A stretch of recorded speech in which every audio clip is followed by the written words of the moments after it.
Hi good afternoon. CNBC आवाज Motilal Oswal studios में आप सबका स्वागत है। बारी आज के नो योर कंपनी की। मैं हेडलाइंस की तरफ बढ़ूंगा, उससे पहले अदानी पोर्ट्स के नंबर खैर आज तो sharp reaction Adani group stocks में इसीलिए है कि यूएस के साथ एक ट्रेड डील की बात, बेहतर होते रिश्तों की बात, तो वो सेंटिमेंट पॉजिटिव भी होता हुआ, पर नतीजे स्क्रीन पर हैं। 9,000 एक मिनट मुनाफा 2500 से बढ़ के कह लीजिए 3,000 करोड़ रुपए पे पहुंचता हुआ आपको आपकी स्क्रीन पे नजर आएगा। तो एक्सपेक्टेशंस थी 3,300 के आसपास की, तो थोड़ा सा स्लाइट मिस कहूंगा, लेकिन अब वो देखना होगा। सब लेबर कोड के एडजस्टमेंट्स कर रहे हैं, अदानी पोर्ट क्यों नहीं करेगा। तो मैं मुनाफे के नंबर्स इस रिजल्ट सीजन पे ज्यादा तवज्जो मत दीजिए, ऑपरेशनल परफॉर्मेंस और टॉप लाइन पे।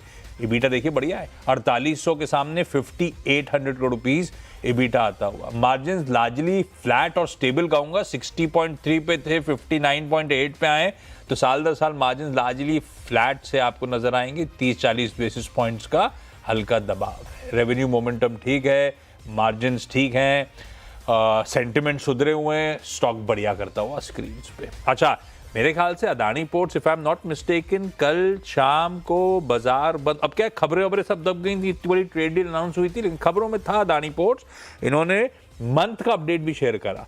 ये क्या चल रहा है, फरवरी, तो जनवरी मंथ का अपडेट था। मेरे ख्याल से 10 या 12% कार्गो वॉल्यूम्स उछाल की बात करी थी, तो वॉल्यूम्स का आंकड़ा भी अच्छा था।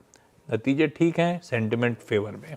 खैर, इस शो नो योर कंपनी में हम आज बातचीत करेंगे देश की लीडिंग डायग्नोस्टिक कंपनी डॉक्टर लाल पैथलैब्स की और ग्रुप के CFO और इवन इसके इंटरनेशनल बिजनेस के CEO वेद गोयल सर आपको आपकी स्क्रीन पर नजर आएंगे। वेद सर, हाय, गुड आफ्टरनून। आता हूं आपके पास हेडलाइन के उस पर, फिर बातचीत की शुरुआत करता हूं। नहीं डॉक्टर साहब, पहले हेडलाइंस प्ले आउट कर दीजिए। अमेरिका के साथ ट्रेड डील के बाद बाजार में तूफानी तेजी, निफ्टी करीब 700 पॉइंट उछलकर 25,800 के पास। इंट्राडे में बैंक निफ्टी ने बनाया नया हाई। मिड कैप्स और स्मॉल कैप्स में भी 3% से ज्यादा का उछाल।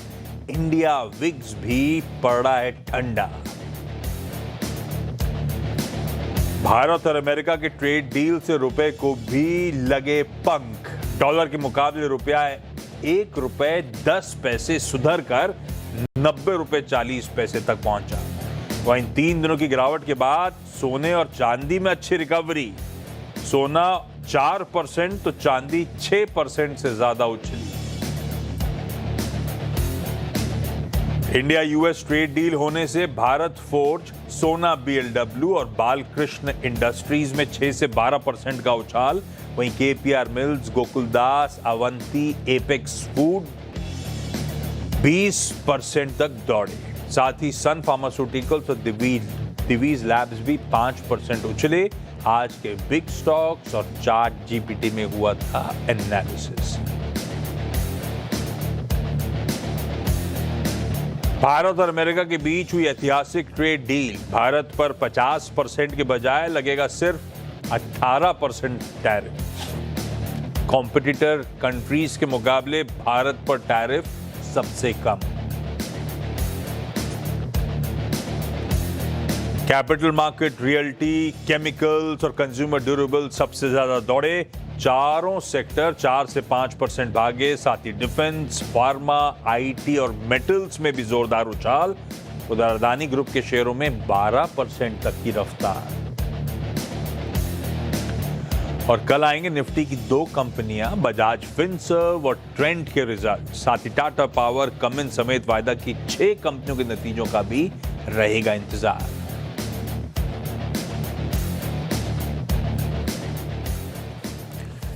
बढ़िया मार्केट है। शुरुआती टिक्स अपनी जगह होंगे, थोड़ा सा यूफोरिक मूव्स थे 5% उछाल के साथ, लेकिन उसके बाद हम मोटा मोटी स्टेबल 2.5 से 3% मजबूती के बीच कामकाज कर रहे हैं। 700 पॉइंट के आसपास गैप को, तेजी को मेंटेन करे हुए हैं और चौतरफे बढ़िया मूव्स हैं। हर सेक्टर पॉकेट इन ग्रीन है। कुछ हेडलाइंस में सेक्टर पॉकेट्स मेंशन थी, वो आउट परफॉर्म कर रही हैं। बैंक्स भी बढ़िया कर रहे हैं, 2.5% के आसपास का उछाल बैंक में, वो हेवी वेट पॉकेट है। स्टॉक स्पेसिफिक है तो अक्रॉस द बोर्ड ज्यादातर स्टॉक्स, भाई निफ्टी के भी लार्जली सारे स्टॉक्स, एक मिनट अभी बता देता हूं, निफ्टी के मेरे ख्याल से 49 स्टॉक्स इन ग्रीन थे, अब 50 के 50 इन ग्रीन ट्रेड कर रहे हैं इस समय। और गेन्स को लीड वैसे वो पॉकेट्स कर रही हैं जिनका डायरेक्ट एक्सपोजर है यूएस, एक्सपोर्ट जो करते हैं। तो आज उठाइए गेनर स्टॉक, सारी textile companies, yarn manufacturers, garment manufacturers, सब अपर सर्किट पर लॉक्ड आपको नजर आएंगे। और उसके अलावा इवन अवंती फीड जैसे श्रिम्प फीड मैन्युफैक्चरर्स वगैरह, ये सब भी अपर सर्किट पे लॉक्ड हैं। तो है स्टॉक स्पेसिफिक एक्शन बहुत तगड़ा आज स्क्रीन्स पे। मूड सेंटिमेंट सुधारने वाली बात ये भी है कि रुपया, पर एक्सपेक्टेड भी था, रुपया इस ट्रेड डील के अनाउंसमेंट के बाद मजबूती के साथ खड़ा हुआ ट्रेड करता हुआ आपको नजर आएगा। कल भी एनडीएफ मार्केट में कहा गया था आरबीआई के इंटरवेंशन के बाद रुपया, आपको याद होगा, अच्छा खड़ा हुआ था और आज अच्छी खासी मजबूती के साथ रुपया ट्रेड कर रहा है। दूसरी तरफ थोड़ा सा सेंटिमेंट बिगाड़े थे इस हफ्ते की शुरुआत से सोने और चांदी की वॉलेटिलिटी ने, तो अब तक तो डिसेंट सा सोने और चांदी स्थिर, इनफैक्ट चांदी एमसीएक्स पे 10, ये अभी दिख रहा था स्क्रीन, 10-12% मजबूती के साथ ट्रेड कर रही है इस समय। सोना आपकी स्क्रीन पे 8,000 रुपए के आसपास के उछाल के साथ ट्रेड कर रहा है। तो अक्रॉस द बोर्ड, चाहे इससे भी नर्वस, इसका कोई लेना देना नहीं है, सेंटिमेंट पॉजिटिव, तो यहाँ पे भी मूड ठीक है सोने चांदी का भी, और वैसे इक्विटीज के लिए तो खैर बड़ा आउटकम आया ही आया है। हाँ, अब अवेटेड है कि उस डील के कॉन्टोर्स क्या हैं, ट्रम्प साहब एग्जीक्यूटिव ऑर्डर कब साइन करेंगे, कब अमल में आएगी वो डील, और स्पेसिफिक्स क्या है उस डील की, ये सब अवेटेड है, अभी जरा उसका इंतजार रहेगा। पर अभी हेडलाइन पे हम रिएक्ट करते हुए, खैर चलिए आज के इंटरेस्टिंग मैनेजमेंट वेद सर के पास चला जाए नतीजों पे, और नतीजों के साथ साथ वेद सर जब जुड़ते हैं तो इंडस्ट्री का आउटलुक, मूड, माहौल का जायजा भी वेद सर से मैं लेता हूं। नतीजे दिखाइएगा जरा प्लीज। रेवेन्यूज में 10-11% का उछाल, इबिटा 17% साल दर साल इंप्रूव होते हुए नजर आए, पर मुनाफा 6-6.5% गिरा। 6-6.5% मुनाफा, मैं अभी कह ही रहा था जब नंबर्स किसके पढ़ रहा था मैं, अदानी पोर्ट्स वगैरह की, प्रॉफिटेबिलिटी के नंबर्स पे इस बार मत ही देखिए, सबके में एक्सेप्शनल है, सबके में एडजस्टमेंट है। I am assuming Ved sir अपने में भी वो लेबर कोड के एडजस्टमेंट्स आपने प्ले आउट कर रहे होंगे। अगर मैं सही हूं तो आपने वो मेंशन कर रहा था 30 करोड़ का एक्सेप्शनल, तो अगर मैं 30 करोड़ जोड़ दूं तो एडजस्टेड पैट मेरे ख्याल से साल दर साल 25% जंप करता हुआ नजर आना चाहिए आपको, उसको ऐसे देखिए। वेद सर पहले तो ये लेबर कोड के लिए जो प्रोवाइड फॉर करा है, ये वन टाइम है या सब्सिक्वेंट क्वार्टर्स में रिकरिंग इंपैक्ट मार्जिन्स पे देखने को मिलेगा? तो ये वन टाइम ही है, और आशीष जी जैसा कि आप बता ही रहे हैं सब कंपनियों के लिए, हमारे यहाँ पे भी ये वन टाइम एक्सेप्शनल आइटम है, 30 करोड़ का इस क्वार्टर में इम्पैक्ट है। गोइंग फॉरवर्ड इसका ज्यादा कुछ इम्पैक्ट नहीं है। अरे एक कोई मुझसे पूछ रहा था, सब कंपनियां एडजस्टमेंट करें, 30 करोड़ रुपए आपने लेबर कोड के चलते प्रोवाइड फॉर करा है, ये आसान शब्द में आपके कर्मचारियों को 30 करोड़ रुपए मिलने वाले हैं आने समय में, ऐसा होगा क्या? थोड़ा कॉम्प्लेक्स है। ये ज्यादातर जो हमारे यहाँ इम्पैक्ट आया है वो ग्रेच्युटी और लीव एनकैशमेंट, या जो अभी नए लेबर कोड आए हैं उसमें वेज की डेफिनेशन जो चेंज हुई है उसकी वजह से जो मिनिमम जो आपकी टोटल सैलरी है उसका 50% उन्होंने बोला है, उस पे आपको ये बेनिफिट देना है। और इसलिए जो हम सब जानते हैं ग्रेच्युटी जो लाइबिलिटी है वो पास सर्विसेज के लिए मिलती है, तो ज्यादातर इम्पैक्ट जो है ग्रेच्युटी का है, लीव का थोड़ा सा इम्पैक्ट है, बट ज्यादातर ग्रेच्युटी के ऊपर इम्पैक्ट है। इसलिए हो गया है पीसमील आता रहेगा, ऐसा है ना मार्जिन्स पे? Going forward I don't think ये इसका इम्पैक्ट इतना है, क्योंकि वो जो पास सर्विसेज का आ जाएगा, गोइंग फॉरवर्ड जो हमारा स्ट्रक्चर है उस पे मुझे नहीं लगता कि एडिशनल इम्पैक्ट इसकी वजह से हमें देखने को मिलेगा। ठीक है, अब आइए जरा कोर। 10-11% रेवेन्यूज में उछाल था, वेद सर कहां से मदद मिली, ब्रेकअप क्या है? ब्रेकअप से मेरा मतलब है एक्सपेंशन, उसका फायदा, एक्सपेंशन मतलब टेस्ट सेंटर्स और खोलना, अपने मेन्यू में और टेस्ट ऐड करना, उससे फायदा मिल सकता है। दूसरी तरफ ये रेवेन्यू मोमेंटम इसलिए भी आ सकता है कि आप प्राइस इंक्रीज ले रहे हो, 10% का गणित है, कुछ प्राइस इंक्रीज भी लिए थे क्या हमने? नहीं, मैं पहले प्राइस इंक्रीज पे ही आता हूँ आशीष जी, बल्कि हमने तो प्राइस काटे हैं। आपको ध्यान हो, हमने जीएसटी का जो बेनिफिट हमें मिला ऑन रिएजेंट्स केमिकल पे, जो जीएसटी कम हुआ उसका जो बेनिफिट आया हमने वो पास ऑन किया है कस्टमर्स को। एंड आई थिंक हम अकेली कंपनी है जिन्होंने ये जीएसटी का बेनिफिट पास ऑन किया है, तो उसकी वजह से तो हमने बल्कि प्राइस रिड्यूस किए हैं टेस्ट के। रहा जो ग्रोथ आई है हमारी 10-11% के बीच में, उसका हमारा सारे ही एक्शन है। जीसीपी मैं कहता हूँ, कई बारी ज्योग्राफी एक्सपेंशन भी है, हमारा नेटवर्क एक्सपेंशन भी है, जो चैनल हम बोलते हैं चैनल एक्सपेंशन, जहाँ पे हमने कुछ 15-20 लैब इस साल भी हम खोल रहे हैं। पिछले साल 18 लैब हमने खोली थी। 700-800 कलेक्शन सेंटर हमारे खुल रहे हैं।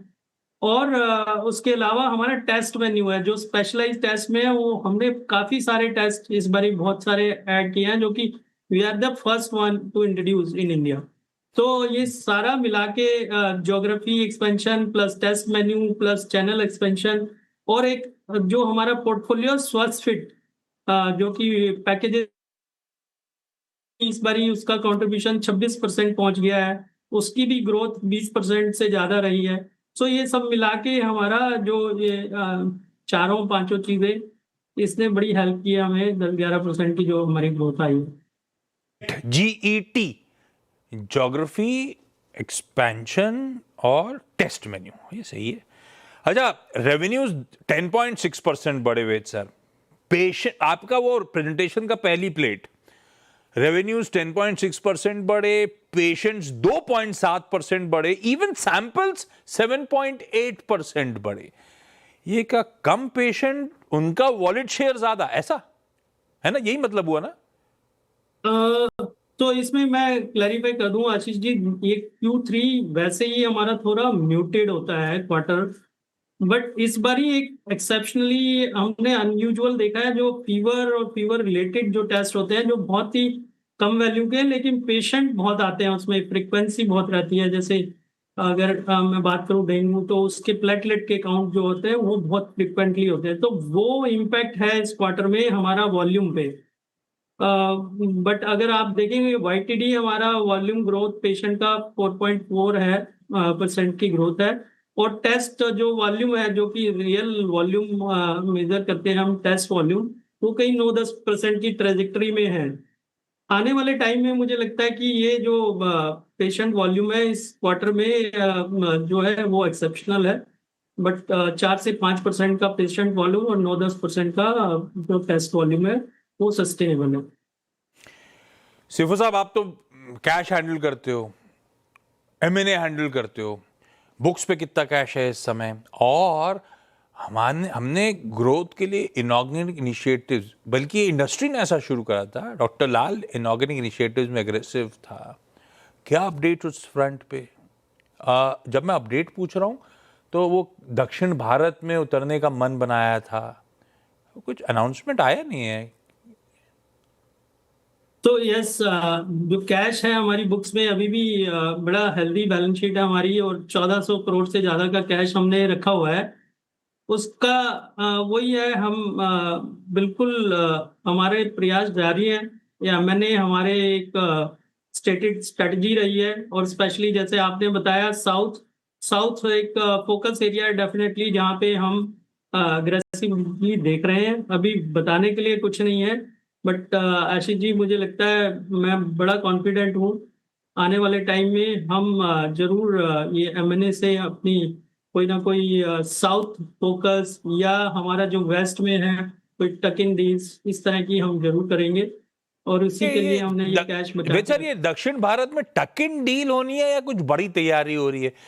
पता नहीं, मुझे याद पड़ता है लास्ट क्वार्टर के बाद मैंने कहीं पढ़ा था कि आप कुछ बड़े एक्विजिशंस की तैयारी कर सकते हो दक्षिण भारत में। पता नहीं वो सही है नहीं, वो आप डिफाइन करो। और जब आप कह रहे हो एग्रेसिव हो आप, तो मतलब बात कहां तक पहुंची? टारगेट आइडेंटिफाई किए, टारगेट आइडेंटिफाई करने के बाद हो सकता है वैल्यूएशंस के मतभेद हो, हम पहुंचे कहां तक है, या अभी तक आइडेंटिफाई नहीं करा है हमने? नहीं, वो बातचीत चलती रहती है। देखिए, आइडेंटिफाइड और बातचीत तो हमारी कंटिन्यूअसली होती रहती है। जहां तक साइज की बात है, वो साइज से कम ज्यादा हमें स्ट्रेटेजिकली अगर कोई एसेट हमारे सिस्टम में फिट होती है, वो ज्यादा इंपॉर्टेंट है रादर देन साइज। ऑब्वियसली हमारा प्रेफरेंस एक लार्ज डील का और एक मीडियम साइज सब्सटेंशियल कोई अच्छी डील का है, लेकिन उससे ज्यादा हमारे को ये स्ट्रेटेजिकली जो हमारे सिस्टम को सूट करे और हमारे पूरे ओवरऑल बिजनेस को कॉम्प्लीमेंट करे, वो ज्यादा इंपॉर्टेंट है rather than size। दूसरी तरफ वेद सर, आप बैलेंस शीट संभालते हो और फिर इंटरनेशनल बिजनेस भी आप ही देखते हो, कई सारी ज्योग्राफीज में आप ऑलरेडी ऑपरेट करते हो। डॉक्टर लाल के कंसोलिडेटेड रेवेन्यूज में इंटरनेशनल बिजनेस का कंट्रीब्यूशन क्या है? और ज्योग्राफी जब ऑपरेट करते हो, मुझे पता नहीं, मैं अज्यूम करके चल रहा हूँ ईयू में बहुत ज़्यादा एक्सपोजर नहीं है। अब जैसे यूएस की डील के कंट्रोल्स तो मेरे पास है नहीं, ईयू में बाजार खुलना, शायद खुले हाथों से धंधा इजी पड़े, ईज ऑफ डूइंग बिजनेस बढ़ रहा हो, ऐसे में वो कॉन्टोर्स देखते हुए डॉक्टर लाल पैथलैब जैसे कंपनीज इंटरनेशनली अगर एक्सपैंड करने का मन बना रही है, तो इन ट्रेड डील से आपको फायदा हो रहा है क्या, या होएगा क्या लॉजिकली? बिल्कुल Ashish ji, I think EU की डील से या यूएस की ऑब्वियसली एक पॉजिटिव माहौल तो है ही। और मैं बता दूं, इंटरनेशनल बिजनेस अभी अभी हमारा बहुत छोटा है, बट हम अभी भी 28 कंट्रीज से सैंपल लेके आते हैं अपने सिस्टम में। ऑन ग्राउंड हमारी ऑपरेशंस जो हैं अभी नेपाल और बांग्लादेश में ही हैं, बट आने वाले टाइम में हमारा हमारा फोकस है कि कहीं मिडल ईस्ट और Africa, CIS, south east Asia, UK से भी हमारे पास कुछ सैंपल आते हैं। डेफिनेटली ये ईयू की ट्रेड डील हेल्प करेगी, अपॉर्चुनिटी बनती है, बट जल्दबाजी होगा कुछ कमेंट करना इस पे। बिल्कुल ठीक है, अभी फ्रेश तो डील ही साइन नहीं हुई है, उसके कॉन्टोर समझना, उस बिजनेस की मैपिंग करना, वो सब अपनी जगह है ज्योग्राफीज की। खैर Ved sir, thank you so much आज जुड़ने के लिए। इंपॉर्टेंट दिन, आपसे इंटरेस्टिंग दिन बातचीत हो रही थी, थोड़ा सा मैं कॉम्पिटिटिव इंटेंसिटी स्पेक्टर की, पर वो अगली बार जब आप जुड़ोगे तो उस पर फिर से बातचीत कर लेंगे हम लोग। थैंक यू आज हमारे साथ जुड़ के वक्त निकालने के लिए। तो ये थे डॉक्टर लाल पैथलैब। स्टॉक थोड़ा सा सबड्यूट सा आज के सेशन में, आज क्योंकि ये डोमेस्टिक पकड़ वाली कंपनी, आज एक्सपोर्ट ओरिएंटेड स्पेसिस का दिन बड़ा है। खैर ब्रेक ले लेते हैं, ब्रेक के उस पर जब लौट के आऊंगा तो क्विक मार्केट अपडेट आपके लिए।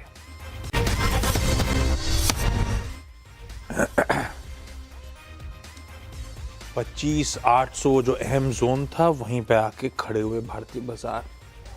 एक्सपायरी का दिन है, आखिरी 1.5 घंटे। क्या जाते जाते एक बार दम मारेगा, कुछ खरीद लौटेगी? शुरुआत तो कवरिंग के मूव्स के साथ हुई थी।